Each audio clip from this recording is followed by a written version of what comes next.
په کابل کې یو ځل بیا یو شمېر دیني عالمانو له اسلامي امارت څخه د نجونو د ښوونځیو د پرانیستلو غوښتنه وکړه. د شیعه علماو دغه غونډه چې د نبی کریم حضرت محمد صلی الله علیه و آله وسلم د بعثت د ورځې په ویاړ جوړه شوې وه، ویناوالو له خلکو وغوښتل چې په یووالي کې د ژوند وکړي او د اسلامي امت د ښېرازۍ لپاره د هڅې وکړي. هدف از این جلسه ضمن که تجلیل از روز بعثت شریف هست، هدف دیگه ما به هر حال یک جلسه در راستای وحدت، اخوت و برادری، چیزی که خواست رسول گرامی اسلام هست، ان هذه امتکم امة واحده، و علاقه قلبی رسول الله مبارک همیه که امتش در کنار هم باشه. دینی عالمانو وویل اسلامي امارت اوس مهال دا وړتیا لري چې په ښه توګه د اسلامي اصولو په رڼا کې د نجونو زده کړې بیا پیل کړي. دروازه های علم و خردت بر روی فرزندانمان باز بکنیم. من از طریق تریبیون از مقام محترم امارت اسلامی خواهش میکنم، چون اولین آیه قرآن کریم از اقرأ صحبت میکنه، چنانچه جوان پیشترمون این موضوع را بیان کرد.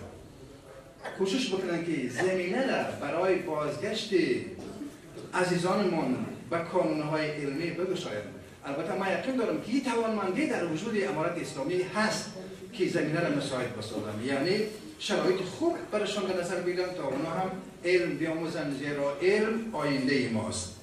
په دغه مراسمو کې همدارنګه د نړیوالو په بندیزونو هم نیوکې وشوې او له هیوادوالو غوښتنه وشوه چې د هیواد د پرمختګ او جوړولو لپاره د نظام هر اړخیز ملاتړ وکړي. قرآن می‌فرماید واعتصموا بحبل الله جمیعا ولا تفرقوا. مسلمانان به ریسمان محکم خداوند چنگ بزنید، تفریقه نکنید. اون ریسمان محکم خداوند میتواند محمد رسول الله باشد اول، دوم قرآن و سنت باشد.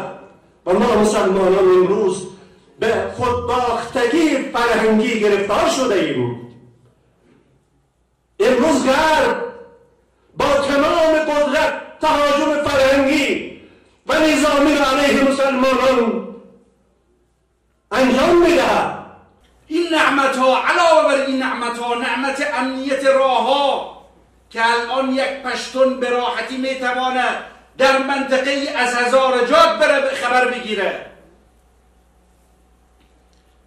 در این 3 سال خب شما دیدید بیشترین پشتون ها در همون بامیان و بند بامیان میرفتن خبر میگرفتن، حتما خودتان خبرید.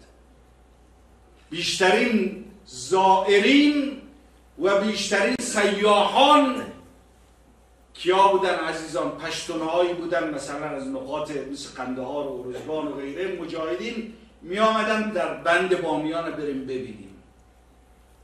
هاکذا هزاره هایی که در دیگر ولایات به راحتی نمی توانستند بروند، امروز معادن میگیرند. در کجا؟